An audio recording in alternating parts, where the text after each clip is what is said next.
Final గా విజయ్ గారు CM seat లో కూర్చున్నారు. తమిళనాడు స్టేట్ మొత్తం సెలబ్రేట్ చేసుకుంది. కానీ విజయ్ గారికి అసలు ప్రాబ్లం ఇప్పుడే మొదలవుతుంది. అదేంటంటే ఇచ్చిన మాట నిలబెట్టుకోవడం.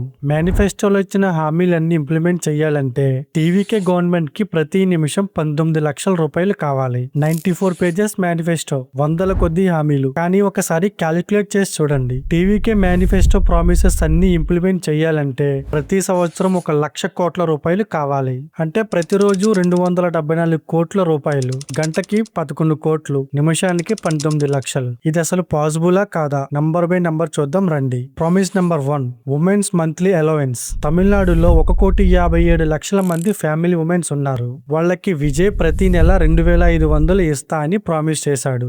దీనికోసం దాదాపు 47,000 కోట్ల రూపాయలు ప్రతి సంవత్సరానికి కావాల్సి ఉంటుంది. Promise number 2, free LPG cylinders. తమిళనాడులో ఉన్న 1,85,00,000 ఫ్యామిలీస్ కి సంవత్సరానికి 6 ఫ్రీ సిలిండర్స్ ఇస్తా అని హామీ ఇచ్చాడు. వీటికి అయ్యే ఖర్చు దాదాపు సంవత్సరానికి 10,000 కోట్ల రూపాయలు. ప్రామిస్ నెంబర్ 3, 5 లక్షల గవర్నమెంట్ జాబ్స్. విజయ్ అధికారంలోకి వచ్చాక 5 లక్షల గవర్నమెంట్ జాబ్స్ తీసి ప్రతి జాబ్ కి 18,000 పర్ మంత్ శాలరీ ఇస్తా అని హామీ ఇచ్చాడు. దీనికి ఎంత డబ్బు అవసరం అవుతుందో తెలుసా? ప్రతి సంవత్సరానికి 10,800 కోట్ల రూపాయలు కావాలి. Promise number 4, support for women life. ఆర్థికంగా వెనుకబడిన ఫ్యామిలీస్ లో కొత్తగా పెళ్లి చేసుకున్న వధువుకి 8 గ్రాముల బంగారంతో పాటు ఒక సిల్క్ సారీ అండ్ దీంతో పాటు పుట్టిన ప్రతి బిడ్డకి ఒక గోల్డ్ రింగ్ ఇస్తానని హామీ ఇచ్చాడు.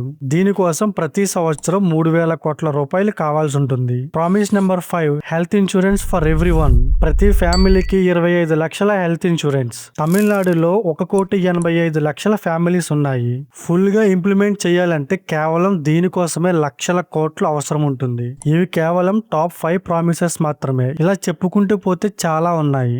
ఇప్పుడు అసలు క్వశ్చన్ ఏంటంటే తమిళనాడు ట్రెజరీలో ఎంత డబ్బు ఉంది? తమిళనాడు యొక్క టోటల్ రెవెన్యూ 3,31,569 కోట్లు, ఖర్చు 4,39,293 కోట్లు. అంటే ఇక్కడ ఇన్కమ్ కంటే ఎక్స్పెండిచర్ 1,00,000 కోట్లు ఎక్కువ ఉంది. తమిళనాడు స్టేట్ పై ఉన్న అప్పు చూస్తే 9,29,959 కోట్లు. ఇప్పుడు దీని మీదకి మరో 1,00,000 కోట్ల అప్పు అదనంగా యాడ్ అవుతుంది. ఇది కేవలం తమిళనాడు ప్రాబ్లం మాత్రమే కాదు. ఆంధ్ర, తెలంగాణలో, ఇండియాలో ప్రతి చోట సేమ్ స్టోరీ, సేమ్ ప్యాటర్న్. కాకపోతే డిఫరెంట్ యాక్టర్స్. ఇక్కడ విజయ్ గారు హామీలు ఇచ్చి గెలవడం తప్పు కాదు. కానీ ఓటర్స్ గా మన బాధ్యత ఏంటంటే హామీలు వినడమే కాదు, వాటి లెక్కలు కూడా అడగాలి. ఈ వీడియో మీకు ఇంపార్టెంట్ గా అనిపిస్తే షేర్ చేయండి. ఎందుకంటే ఈ క్వశ్చన్ అడగడం మన హక్కు. ఛానల్ ని సబ్స్క్రైబ్ చేయండి. ఇలాంటి హార్డ్ హిట్టింగ్ రియాలిటీ వీడియోస్ మరిన్ని వస్తున్నాయి.